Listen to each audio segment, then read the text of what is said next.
السلام علیکم ورحمۃ اللہ وبرکاتہ۔ السلام علیکم ورحمۃ اللہ۔ میں ایک ہندو گھرانے میں پیدا ہوا اور ہمارا گھرانہ ایک پنڈت گھرانہ تھا، اور میرے باپ دادا 500 سال سے مندروں کے پنڈت اور پجاری رہے ہیں، اور میرے والد کو اپنی پچھلی 12 نسلوں کا شجرہ زبانی یاد تھا کہ میرے دادا کون تھے اور ان کے والد اور ان کے والد وغیرہ وغیرہ۔ اور ہمارے گھرانے میں ہندو دھرم پر بہت سختی سے عمل کیا جاتا تھا، اور میں خود بھی شاکاہاری تھا اور شروع سے ہی ماس مچھی اور شراب سے دور رہتا تھا، اور میری نظر میں میرے لیے یہی کافی تھا کہ میں ہندو ہوں، اور میں اپنے ہندو ہونے پر بہت خوش تھا۔ یہی وجہ تھی کہ کسی دوسرے مذہب کو اپنانا یا مذہب تبدیل کرنا تو دور کی بات، میں کسی اور مذہب کو پڑھنا اور سمجھنا بھی نہیں چاہتا تھا۔ میں روزانہ صبح جلدی اٹھ جاتا اور گھر کے ایک کمرے میں بنے مندر میں مورتیوں کی پوجا کرتا، اور پھر کئی گھنٹے اپنی ماں کے پاس بیٹھ کر گیتا کی تعلیمات سنتا، اور میری ماں میرے لیے گیتا سے میرے پسندیدہ چیپٹر پڑھ کر سناتی، اور آپ ان سب باتوں سے اندازہ لگا سکتے ہیں کہ میں کس قدر شدید ذہنی کیفیت کے ساتھ کٹر ہندو تھا۔ میری زندگی میں ایک ڈرامائی موڑ اس وقت آیا جب فرانس میں حجاب پر پابندی لگا دی گئی۔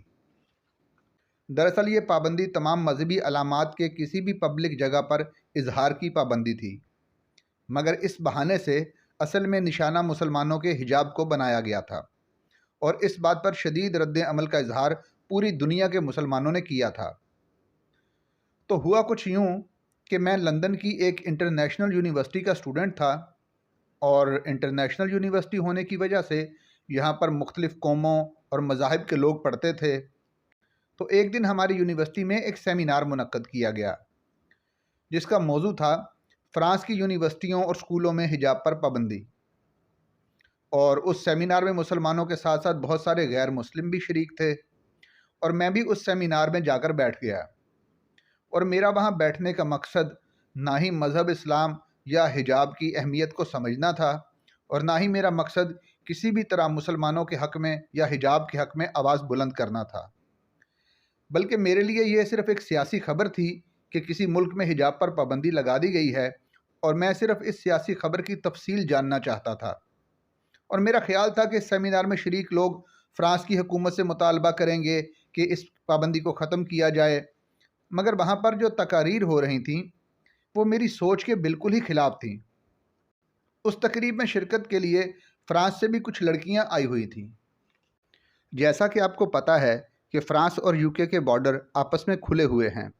اور فرانس کے لوگوں کا لندن آنا ایسا ہی ہے جیسے ایک شہر سے دوسرے شہر جانا۔ بہرحال فرانس سے آئی ہوئی ان لڑکیوں نے جو تقریریں کیں وہ میرے لیے بہت ہی حیران کن تھیں۔ انہوں نے کہا کہ وہ حجاب یا اسکارف پہننا کبھی نہیں چھوڑیں گی، اور اس کے لیے وہ کسی بھی قسم کے نتائج بھگتنے کے لیے تیار تھیں، اگرچہ ان کا کیریئر تباہ ہو جائے، ان کو یونیورسٹی سے نکال دیا جائے یا ان کو جرمانہ بھرنا پڑے، چاہے کچھ بھی ہو، وہ ہر طرح کے نتائج بھگتنے کے لیے تیار تھیں، مگر حجاب نہیں چھوڑنا چاہتی تھیں۔ اور میرے لیے ان کی یہ تقریریں بہت ہی شاکنگ تھیں کہ وہ ایک کپڑے کے ٹکڑے کے لیے اپنا کیریئر، اپنا فیوچر، اپنی زندگی کا اچھا وقت سب کچھ داؤ پر لگانے کے لیے تیار تھیں، جبکہ اس سے پہلے تو میں یہی سمجھتا تھا کہ یہ پردہ مسلمان عورتوں پر ان کے مرد زبردستی مسلط کرتے ہیں، اور یہ پردہ مسلمان عورتوں پر ظلم ہے وغیرہ وغیرہ۔ مگر اس سیمینار میں شرکت سے تو مجھے یہ بات سمجھ آئی تھی کہ مسلمان عورتیں نہ صرف یہ حجاب اپنی خوشی سے لیتی ہیں، بلکہ وہ اس حجاب کے لیے بڑی بڑی قربانی دینے کے لیے بھی تیار تھیں۔ پھر اس سیمینار کے ختم ہونے پر میں نے ایک مسلمان لڑکے سے ملاقات کی اور اس سے اسلام کے متعلق کچھ سوالات پوچھے۔ الحمدللہ اس نے میرے سوالوں کے بہت اچھے طریقے سے جواب دیے۔ پھر وہاں اس نے میرا تعارف ایک اور مسلمان لڑکے سے کروایا جس کا نام ماجد تھا، اور ماجد کے پاس اسلام کے متعلق بہت اچھی نالج تھی۔ پھر میری اور ماجد کی اکثر ملاقاتیں ہونے لگیں، اور میں اس سے اسلام کے متعلق بہت کچھ پوچھتا، اور ماجد مجھے الحمدللہ بہت ہی اچھے طریقے سے اسلام کی طرف گائیڈ کرتا۔ سچ پوچھیں تو اپنی یونیورسٹی میں اس سیمینار میں شرکت سے پہلے میرے خیالات اسلام کے متعلق بہت ہی گمراہ کن تھے، اور میں یہی سمجھتا تھا کہ اسلام صرف محمد صلی اللہ علیہ وسلم کی 1400 سال پرانی کہانیوں پر مبنی کوئی دین ہوگا،